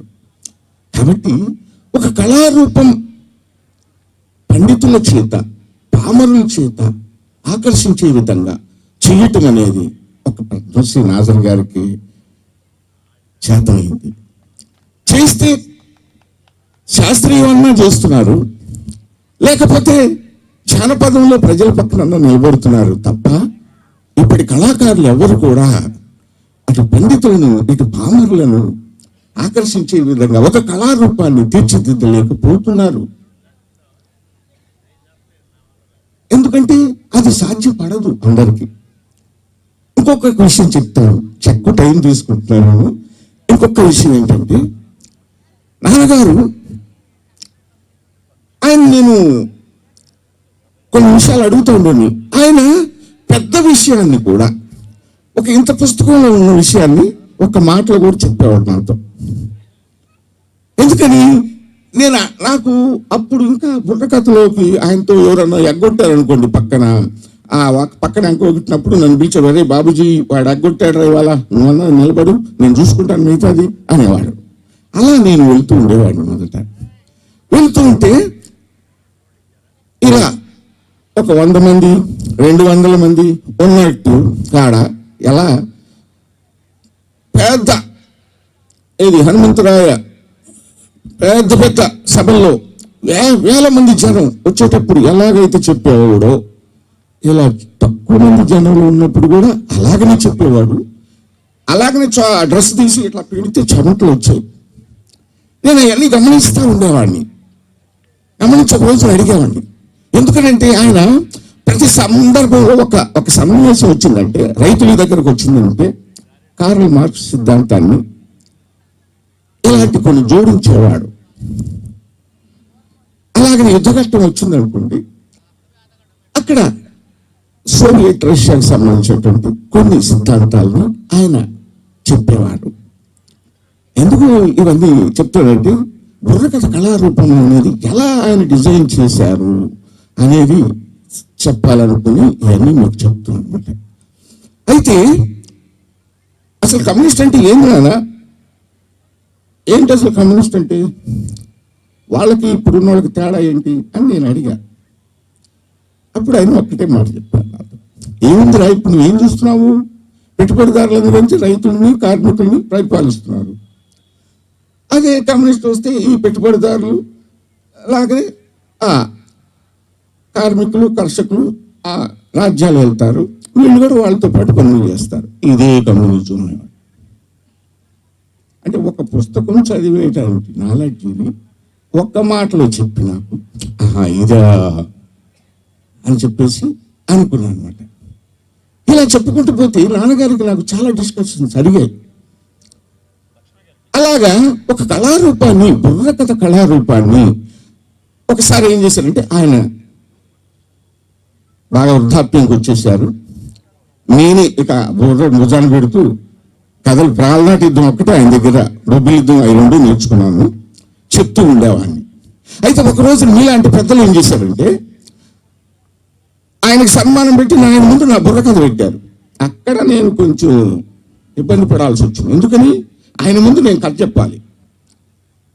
ఆ తంబుర ఆయనదే, డక్కీలు ఆయనదే, కథ ఆయనదే, చెప్పేది మాత్రం నేను అన్నమాట. ఆయన ముందు చెప్పాలనేటప్పటికీ ఏమంటాడో కథ అయిపోయిన తర్వాత అనేటువంటి ఒక భయం. ఈ ఒక్క సన్నివేశం చెప్పేసి నేను ముగిస్తా. అయితే కథ అయిపోయింది. మీలాంటి జనం అందరూ 5 రూపాయలు 100 రూపాయలు 10 రూపాయలు అంతా గుర్చేశారు. అప్పుడు అదొక వాళ్ళకి సంబరం అనమాట తాడికొండలో. సరే, ఆ కథ అంతా అయిపోయింది, మేము దిగేసాము. ఏం మాట్లాడలేదు నాన్నగారు. తెల్లవారు చెప్పారు అనమాట. ఏమని, ఒరే బాబుజీ, నువ్వు నాలాగనే పాడావు, నాలాగనే డ్యాన్స్ చేసావు, నాలాగనే నువ్వు అన్ని రాగాలు పాడావు, బాగానే ఉంది. కానీ ఏంటి కానీ, దాని గురించి నేను ఎదురు చూస్తున్నా. ఏంటంటే ఈ పల్నాటి యుద్ధం, బొబ్బిలి యుద్ధం, నా సమాజం నీ అంతప్పుడు నేను నా సమాజం ఎలా ఉందో పరిశీలించి నేను ఏర్పరచుకున్నది ఈ కళారూపం. ఇది నీకు పనికి రాదు. ఇది నీకు పనికి రావాలంటే నీ సమాజం ఏం కోరుకుంటుందో, నీ సమాజం ఎలా ఉందో పరిశీలించి ఆ కళారూపాన్ని నువ్వు దాని విధంగా మార్చుకోవాలా. అలా మార్చాలంటే ఎలా ఉండాలో అది నాకు కూడా తెలియదు. ఎందుకని నేను నీ వయసులో నేను లేను కదా. మీకు ఏ వయసు ఉందో, మీరేం కోరుకుంటున్నారో అది మీకే తెలుసు. కాబట్టి ఈ కళారూపాన్ని నువ్వు అలా మార్చుకుంటేనే నీకు ఉపయోగపడుతుందయ్యా, లేకపోతే ఇది ఉపయోగపడదు అన్నాడు. అప్పుడు నాకు తెలియలే. నేను ఇది ఎందుకులే, మనం సినిమాల్లో గాయకుడుగా నటుడుగా వెళ్ళిపోదాం అని చెప్పేసి నేను సినిమా ఫీల్డ్కి వెళ్ళిన తర్వాత, నాన్నగారు చనిపోయిన తర్వాత, మళ్ళీ నేను ఇంటికి వచ్చిన తర్వాత నాకు ఫోన్లు వచ్చాయి. ఏమండి, నాజర్ గారు అబ్బాయి ఉన్నారా? ఉన్నారండి. నేను ఏదో మీరు ఏదో బుర్రకథ చెప్తారంట కదా. చెప్తానండి. ఏం కథ చెప్తారు? పల్నాటి యుద్ధం చెప్తాను సార్. పల్నాటి యుద్ధం తూర్పుగోదావరి జిల్లా వాళ్ళు చెప్తున్నారు సార్. పోనీ బొబ్బిలి యుద్ధం చెప్తారు సార్. ఇది ఒంగోలు వాళ్ళు చెప్తున్నారు సార్. సప్తాహం నాన్నజోతి గారిది. నాన్నగారి గారి తరపున 7 కథలు 7 చెప్పేస్తున్నారు. నాకు ఖాళీ లేదు. అందుకని నేను అప్పుడు ఆలోచించాల్సి వచ్చింది. అంటే నాకంటూ ఒక కథ ఏర్పాటు చేసుకోవాలి అని నేను అడిగాను వాళ్ళని. అసలు ఏం సందర్భంగా మీరు ఇది చెప్తున్నారంటే, ఇది సంస్కృతి సాంప్రదాయాలు మనం కాపాడాలనే ఉద్దేశంతో కూడా ఇందులో ఉందంటే, అప్పుడు నేను ఛత్రపతి శివాజీ బుర్రకథ రాసి అప్పుడు వాళ్ళకి చెప్తే, నేను బుర్రకథ కొత్తది రాశానండి ఛత్రపతి శివాజీ, అది ఉపయోగపడుతుందంటే తప్పకుండా ఉపయోగపడుతుంది, మీరు రాశారా అయితే పెడతామని పల్నాడు యుద్ధం చెప్పేవాడిని పక్కన పెట్టి నన్ను ముందు పెట్టారు. ఇలా చెప్పుకుంటూ పోతే ఇప్పటికి నేను 96 బుర్రకథలు కొత్తవి రాయాల్సి వచ్చింది. కాబట్టి ఇలా నేను ఇప్పుడు దాకా నేను దీని మీద ఉండగలిగానంటే నాన్నగారు అప్పుడు చెప్పిన మాట నాకు ఇప్పుడు అర్థమైంది. కాబట్టి మేధావి మా నాన్నగారు. ఆ మేధావి చెప్పిన మాటలు అప్పుడు అర్థం కాలేదు, కానీ నాకు ఇప్పుడు అర్థమైపోయినాయి. అందుకని ఈ అవకాశం ఇచ్చినటువంటి పెద్దలందరికీ కూడా నా హృదయపూర్వక నమస్కారాలు తెలియజేస్తున్నాను సార్. ఇంకా చాలా ఉన్నాయి కానీ ఇప్పుడు టైం లేదు, ఇంకా మంచి సభ ఉంది. నమస్కారం. నేను ఇంకొకసారి కలుస్తాను. నమస్తే. ధన్యవాదాలు బాబుజీ గారు. చాలా కష్టపడి అక్కడి నుంచి మీ పనులను అనుకుని వచ్చినందుకు ధన్యవాదాలు. ఇప్పుడు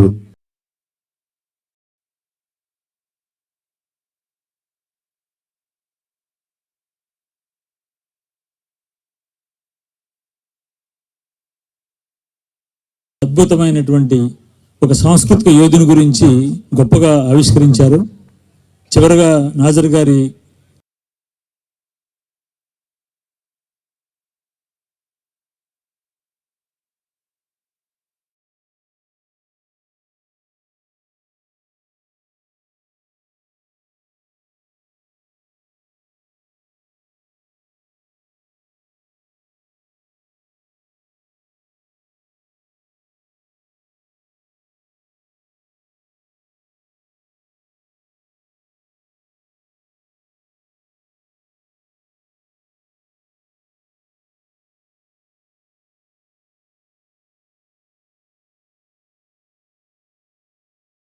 అభివృద్ధి చేశారు నాజర్ గారు.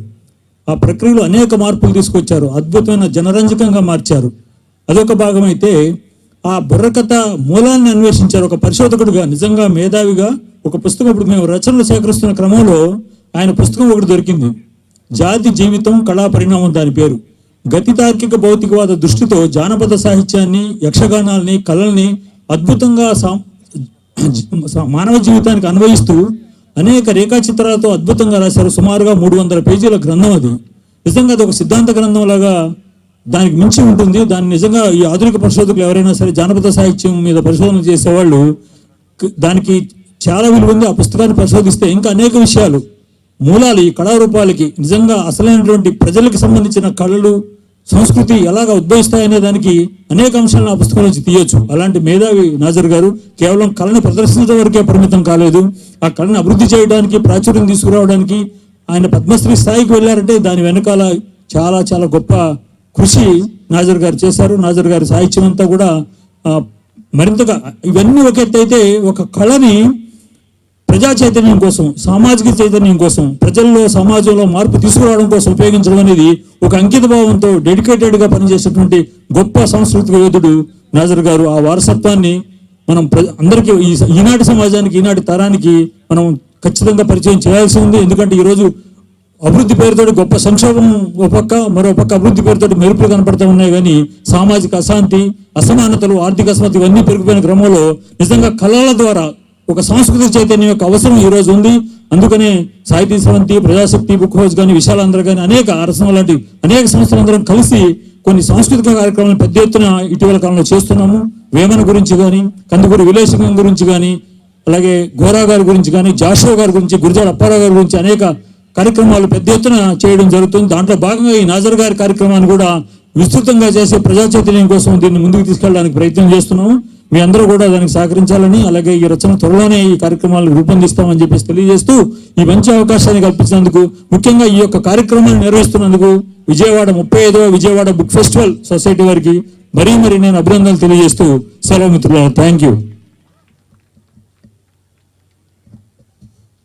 ఈ 35వ విజయవాడ పుస్తక మహోత్సవంలో నాజర్ గారి శతజయంతి కార్యక్రమం నిర్వహించడంతో పాటు అనేక కార్యక్రమాలు నిర్వహిస్తున్నాం. అందులో భాగంగా ఈరోజు నాజర్ గారి శతజయంతి ఆల్రెడీ అయిపోయినా కూడా అతను సంస్కరించుకోవడం మన అవసరం కాబట్టి ఈరోజు నిర్వహించుకుంటున్నాం. ఈ యొక్క సమావేశానికి అధ్యక్షత వహించిన కాదర్ మొయిద్దీన్ గారికి వెంకటరమణ గారు పుస్తకాలు బహుకరిస్తారు.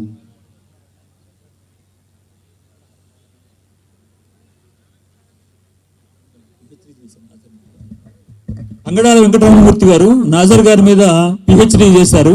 పిహెచ్డి చేయడమే కాదు, ఆయన జీవితాన్ని చివరి దశలో నాజర్ గారు చెప్తుంటే రికార్డ్ చేసి పింజారీ పేరుతో ఆయన జీవిత చరిత్రను కూడా రాశారు. చాలా అద్భుతమైన పుస్తకం, చాలా విలక్షణ జీవితం. తెలుగునాట అతి కొద్ది అద్భుతమైనటువంటి జీవిత చరిత్రలో నాజర్ గారి యొక్క జీవిత చరిత్ర ఒక విలక్షణమైనటువంటి, అద్భుతమైనటువంటి, ఉత్తేజకరమైనటువంటి పుస్తకం అది. ఆయన అంగడాల వెంకటరమణమూర్తి గారు రాశారు. అదేవిధంగా గుంటూరు లక్ష్మణసాయి గారికి,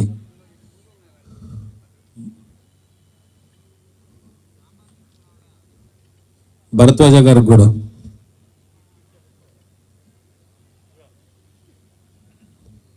బాబుజీ గారికి కూడా మరొక ఫోటో, బాబుజీ గారికి పుస్తకం, వరప్రసాద్ గారికి,